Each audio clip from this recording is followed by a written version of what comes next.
Chers frères et sœurs en Christ, vous qui êtes présents et vous qui allez nous suivre, nous écouter de loin,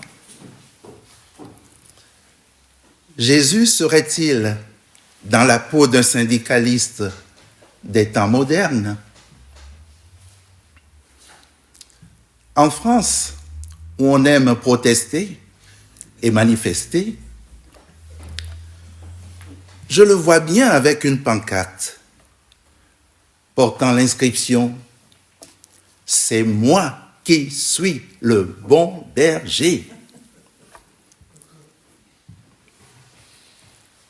Et il chanterait « Aujourd'hui, on n'a pas le droit ni d'avoir faim ni d'avoir froid, dépasser le chacun pour soi. Quand je pense à toi, je pense à moi. » Je vous surprends.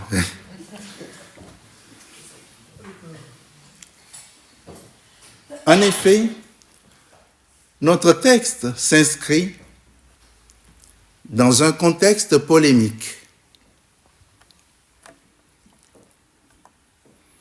Jésus venait de guérir un aveugle de naissance le jour du sabbat. Pour ses adversaires, le respect des conventions est plus important que l'aide à la personne. C'est pourquoi l'expression « c'est moi qui suis le bon berger » apparaît sous la forme d'une revendication. Utilisée au verset 11, elle est reprise au verset 14. Jésus pose alors un cadre général pour dire comment se comporte le bon berger. Il a un rôle de protecteur par opposition à l'employé ou au salarié. Le premier privilégie la vie de ses moutons. Il est prêt à risquer sa propre vie pour eux parce qu'ils lui appartiennent. Le second n'a pas le souci de ces animaux. Il n'est qu'un salarié. Face au danger, il préfère prendre la fuite. Être le bon berger passe donc d'abord et avant tout par une relation d'intimité. Elle est fondée sur la connaissance réciproque. Jésus, sur ce plan, se place sur deux niveaux. Le premier niveau concerne une connaissance réciproque entre les moutons et lui. Puis il s'élève vers un second niveau, une connaissance réciproque entre le Père et lui-même. Il utilise un verbe qui montre à la fois la force de cette relation et l'autorité qu'il en tire. Je me défais de ma vie pour mes moutons, nous dit-il. Se défaire de quelque chose, c'est se débarrasser, se délivrer de cela. La vie de ces moutons est donc plus importante que la sienne. Cette expression révèle aussi que son autorité dépasse celle des êtres humains que nous sommes. Qui en effet parmi nous peut se défaire de sa vie pour la reprendre?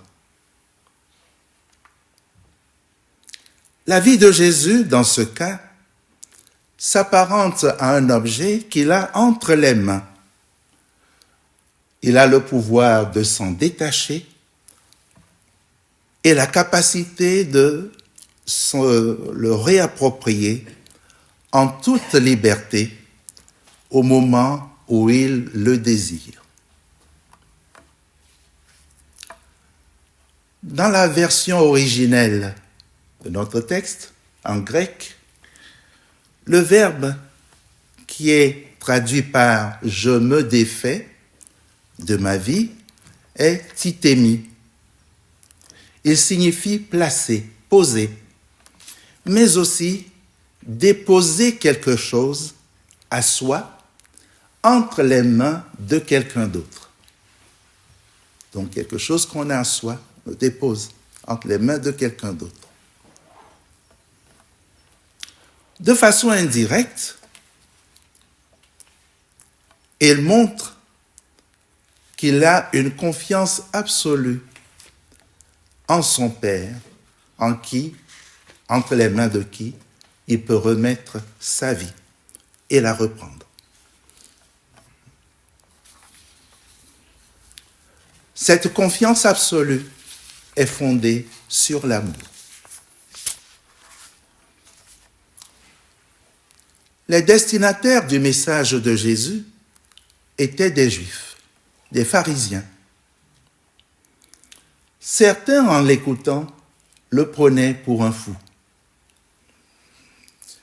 Ce qu'il disait dépassait leur compréhension. Sans l'exprimer ouvertement, Jésus faisait allusion à sa passion, à sa mort et à sa résurrection. Il se projette aussi sur la visée universaliste de son message. Il tient donc à préciser « J'ai encore d'autres moutons qui ne sont pas dans cet enclos. Ceux-là aussi, il faut que je les amène. Ils entendront ma voix et deviendront un seul troupeau, un seul berger. » Si nous sommes rassemblés aujourd'hui en son nom, c'est que son message nous est parvenu, par-delà le temps et par-delà les frontières. Entendons-nous sa voix? De quelle façon? La revendication de Jésus suppose l'existence de mauvais ou de faux bergers. C'est ce qui ressort de la parole transmise par le Seigneur au prophète Ézéchiel. Il voulait attirer l'attention des bergers d'Israël sur la façon dont ils se sont détournés de leur mission. En effet, ils se sont engraissés au lieu de faire paître leurs bêtes. Ils les ont dominés avec force au lieu de les protéger. Ils ont négligé les plus faibles au lieu de les protéger et de soigner les malades.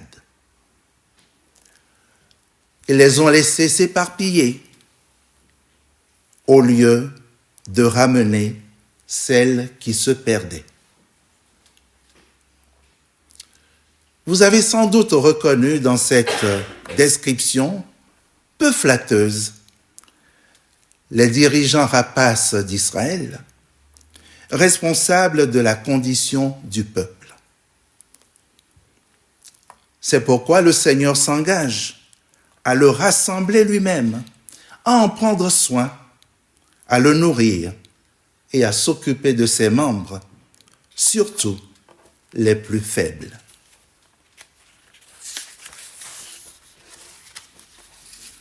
Chers amis, le tableau a-t-il changé aujourd'hui? Si tel était le cas, les restos du cœur les Restos du Cœur auraient disparu. Depuis longtemps déjà. De même que la Fondation Abbé Pierre. Le mot berger n'est plus guère utilisé. Mais de nos jours, pour certaines personnes, être chef, être responsable, c'est jouir de beaucoup de privilèges, souvent de façon insolente. Si vous suivez les informations, vous avez dû entendre parler d'un dirigeant d'entreprise dont le salaire et les avantages défraient la chronique. Plus de 36 millions d'euros pour l'année 2023, à lui tout seul. Pendant ce temps, beaucoup de personnes travaillent et gagnent à peine 1300, 1500 euros. Pour justifier de tels écarts de traitement, on nous parle de performance, de compétitivité, de visibilité. Dans des pays même dits pauvres, pauvres entre guillemets, les biens publics sont détournés et impunément dilapidés par un petit groupe d'individus qui tournent autour du pouvoir. Pendant ce temps, la population est abandonnée à la misère. Et il lui est interdit de manifester pour protester. Ce sont des morts vivants. Pour ceux qui le peuvent, la seule perspective, c'est de se débrouiller pour se lancer sur les routes de l'émigration, où la mort, le plus souvent, les attend.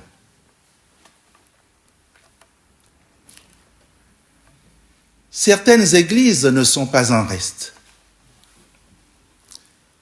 Beaucoup de leaders dits charismatiques utilisent le nom de Jésus pour s'offrir une vie de luxe, en dépouillant leurs paroissiens de leurs maigres ressources. Ils manipulent les consciences à coups de versets bibliques et ils vendent aux fidèles le ciel pour qu'ils mettent généreusement la main à la poche. Ils ne connaissent que leurs propres envies. Le Seigneur dont ils se réclament n'a eu qu'un âne pour son entrée triomphale à Jérusalem.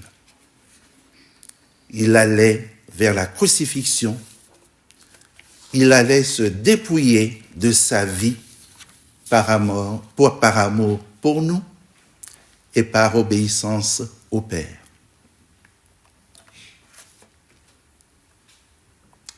Chers amis, faut-il désespérer face à un tableau aussi sombre? Pouvons-nous rester indifférents à ce monde d'injustice et d'inégalité? De même que Jésus s'est dépouillé, s'est défait de sa vie pour nous, de même, il nous appelle à nous défaire de notre propre vie pour les frères. En effet, lisons-nous en 1 Jean 3, les versets 16 à 17. Si quelqu'un possède les ressources du monde, qu'il voit son frère dans le besoin et qu'il lui ferme son cœur, comment l'amour de Dieu demeure-t-il en lui?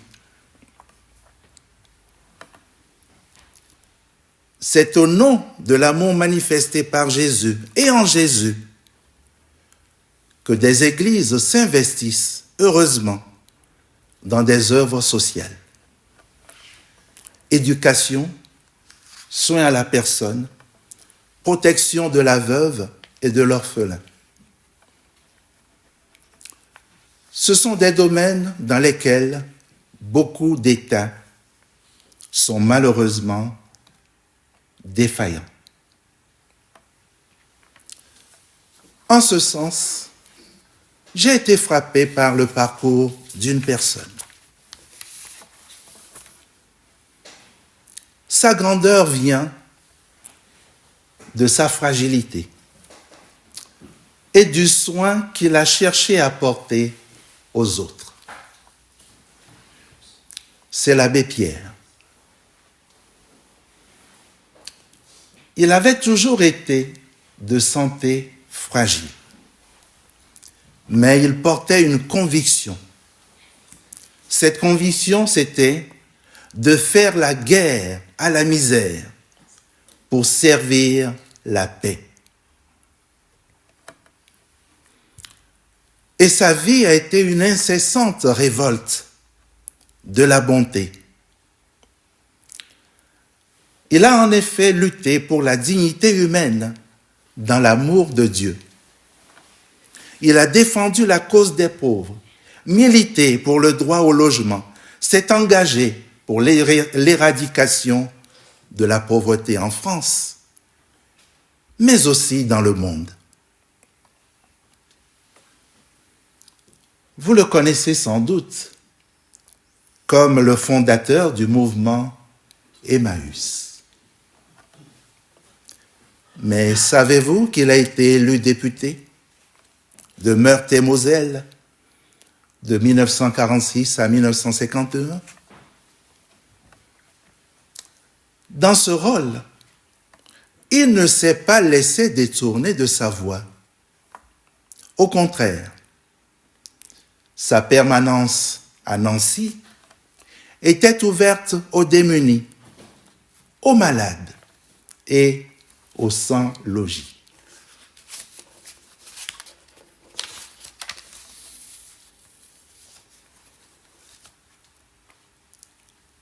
J'ai choisi cet exemple pour vous montrer que finalement ce dont parle Jésus n'est pas aussi vieux que cela et ne concerne pas une époque révolue, mais que cela nous touche au plus près.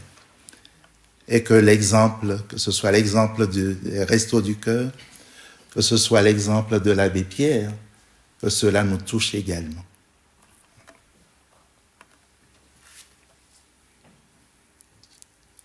Chers amis, Jésus est sûrement le bon berger. Il n'est pas un syndicaliste. Mais je pense qu'il est plus que jamais le serviteur souffrant dont nous parle le prophète Ésaïe. Oui, comme il doit souffrir de voir que son appel à l'amour entre les humains a du mal à s'imposer. Que son appel à un monde de paix est de plus en plus vain. Cependant, il nous a choisis pour que nous portions du fruit et que notre fruit demeure. Que pouvons-nous faire? Nous pouvons prier. Prier avec foi. Pour ceux que le prophète Zacharie appelle des bergers stupides. Priez pour eux, pour qu'ils entendent la voix de Dieu et n'endurcissent pas leur cœur. Priez pour que nous-mêmes, dans nos relations aux autres, nous ne tombions pas dans ce genre de piège. Dans notre vie professionnelle, dans nos responsabilités d'ordre social, dans nos relations avec nos proches. Oui, chers amis, Que Jésus nous aide à montrer la voie à suivre et à rester plus que jamais la lumière du monde. Amen.